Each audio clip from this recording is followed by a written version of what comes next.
మహాకుంభమేళలో ఇప్పుడు ఫేమస్ అవుతున్న మోనాలిసా గురించి మనం మాట్లాడుకున్నాం. ఆమె దండలు అమ్ముకోవడానికి వచ్చి ఫేమస్ ఏందంట. ఆమె అందాన్ని చూసి మనోళ్ళందరూ ఫ్లాట్ అయ్యారంట. అనేసి చెత్త డీటెయిల్స్ కాకుండా మహాకుంభమేళ గురించి మాత్రమే మాట్లాడుకుందాం. మనం ఇప్పుడు మహాకుంభమేళ ఎట్లా అంటే 144 years ఒకసారి వస్తుంది బ్రో. మహాకుంభమేళ మనకు తెలియని ఎన్నో రహస్యాలు ఉన్నాయి. అసలు 144 years కి ఎందుకు వస్తుంది, అసలు కుంభమేళ అంటే ఏంది, అండ్ కుంభమేళకి ఎవరెవరు వస్తారు? హిందూ మతంలోనే అత్యంత పవిత్రమైన ఉత్సవం ఇది. ప్రపంచంలోనే అతి పెద్ద మానవ సమూహం కలిగిన పండగ గుర్తించబడింది. ఈ ఉత్సవం ఎక్కడ జరుగుతుందంటే గంగా, యమున, సరస్వతి నదుల సమూహంలోని జరుగుతుంది. ఎక్కడంటే ప్రయాగ్రాజ్. మహాకుంభమేళ ఎలా ఉంటుందంటే, ఈ మహాకుంభమేళ సందర్భంగా కోట్లాదిగా భక్తులు పుణ్య స్నానాలు చేయడానికి నదుల వద్దకు వస్తారు. యోగులు, సన్యాసులు, సద్గురువులు, భక్తులు ఒకే చోట చేరి వేద మంత్రాల మధ్య ఈ పూజని చేస్తారు. ఈ కుంభమేళాలో నదుల వద్ద స్నానం చేసిన వాడికి మోక్షం లభిస్తుందని ఆచారాలుగా, పురాణాలుగా నమ్ముతున్నారు. ఈ త్రివేణి సంగమం యొక్క నదుల వద్ద పుణ్య స్నానం చేసిన వాడికి మోక్షం లభిస్తుందని తరతరాలుగా నమ్మకాలుగా వస్తున్నారు. మహాకుంభమేళ ఎందుకు జరుగుతుంది అంటే, మన పునర్జన్మల చక్రం నుండి బయటపడడానికి మరియు ఆధ్యాత్మిక శుద్ధి కోసం దీన్ని జరుపుకుంటారు. దీని ముఖ్య ఉద్దేశం ఏంటంటే, సమాజానికి దైవత్వం, భక్తి, ఆధ్యాత్మిక చింతన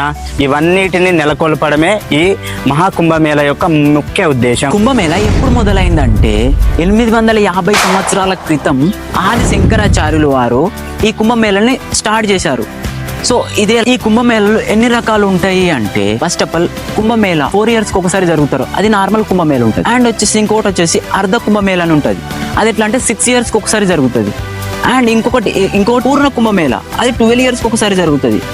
అండ్ ఇప్పుడు జరిగేది మన అదృష్టం కొద్ది మహాకుంభమేళ జరుగుతుంది. ఇది ఎప్పుడు అంటే 144 years కు ఒక్కసారి జరుగుతుంది. ఈ మహాకుంభమేళలో ఏమేం జరుగుతుందంటే, పుణ్యస్నానం, భక్తులు పుణ్యస్నానాలు నదులలో మంచిగా చేస్తారు. ఆధ్యాత్మిక చర్చలు, యోగులు, గురువులు ఆధ్యాత్మిక సందేశాలు ఇస్తూ ఉంటారు.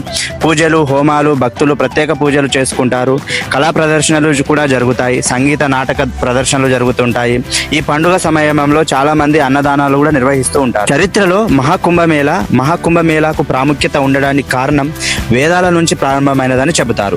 సాంస్కృతిక, ఆధ్యాత్మిక విభిన్నతతో పాటు ఇది భారతీయ సమాజాన్ని ఆధ్యాత్మిక దృక్కోణంలో ఏకీకృతం చేస్తుంది. ఇంత పవిత్రత ఎందుకు వచ్చింది అంటే, సముద్ర మతన అనే కథ ప్రకారం దేవతలు మరియు రాక్షసులు అమృతం కోసం సముద్రాన్ని మదిస్తారు.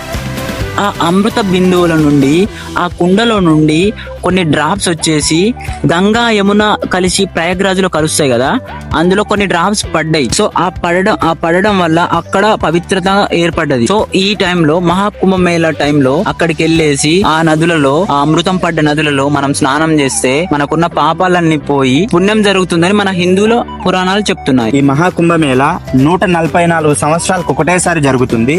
అది ఈ 2025లో రావడము అది మన అదృష్టం. సో ఈ ప్రయాగ్రాజ్ వద్ద జరిగే ఈ మహాకుంభమేళాల్లో మనం స్నానం చేసినట్టయితే మన పాప విమోచనం జరిగి పుణ్యం సంపాదించుకోవడానికి మనము ఎంతో ఆస్కారం ఉంటుంది. దీంట్లో మనం స్నానం చేసే తేదీలు ఏమేమిటి అంటే, జనవరి 13న మకర సంక్రాంతి రోజున చేయడం, తర్వాత జనవరి 25న పవిత్ర స్నానంగా, ఫిబ్రవరి 8 మాఘ పౌర్ణమి రోజున, ఫిబ్రవరి 17 మహాశివరాత్రి దినములలో ఈ పుణ్య స్నానాలు చేసినట్టయితే మన పాప విమోచనము జరిగి మనకు ఎంతో మంచి చేకూరుతుంది.